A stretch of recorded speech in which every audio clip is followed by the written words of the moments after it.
Sure. We just put out a report on what's been happening in Daraa, the main focal point of the protest movement in Syria since mid-March.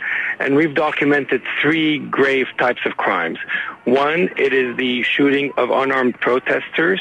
Those shootings have killed more than 450 people so far that we've been able to document in the governorate of Daraa.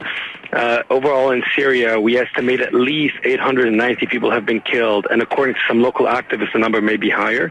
The second pattern has been the massive arbitrary detention campaigns and the torture of those detained. And we're talking about thousands of people.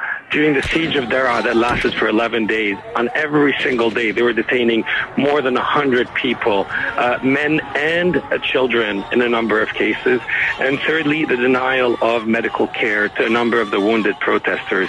And in two cases that we've documented, the lack of medical care led to the death of the protester, and they may have had a chance to live if they had been treated properly. Look, I think we all understand and have seen the footage of those who've been shot and killed. Give us, and I don't want to ask you to be graphic, but tell us factually what types of torture we are talking about that you have documented in this report.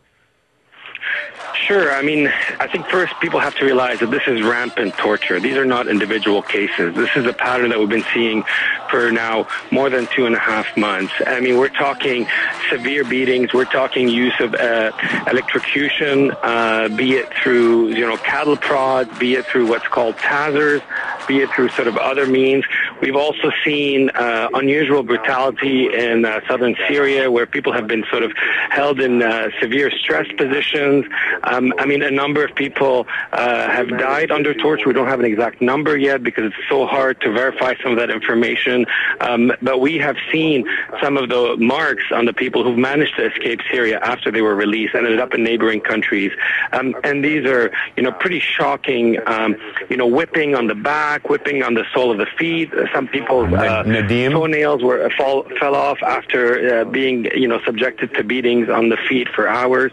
Have you been able to document who is orchestrating and in charge of this systemic torture? It's very hard to know exactly who's in control, but what we documented was we have a sense of the four main security agencies that are responsible for that torture. These are military security, political security, Air Force security, and something called general security inside Syria. In our report, we name some of the high-level commanders, but what we have not been able to do is get down to the, commander level that is responsible for this. And this is why we're calling for an international investigation that would have access and that would manage to go up the chain of command and hold those responsible accountable. Nadim.